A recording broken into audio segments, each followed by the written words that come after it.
affidavit has been filed by the Smart City saying that roads will be made operational throughout the city of Panaji by 31st of March. And as far as work of completing the footpaths, beautification, etc., will be completed by the end of June. That is the undertaking that is given to the High Court, and that has been recorded by the court.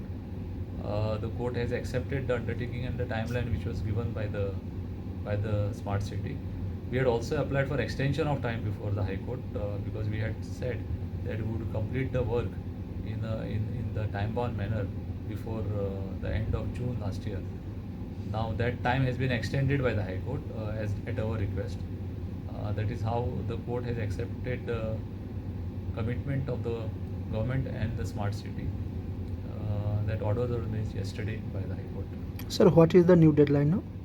The new deadline is now the roads will be made operational by 31st of March, and as far as beautification like footpaths etc. will be completed by end of June.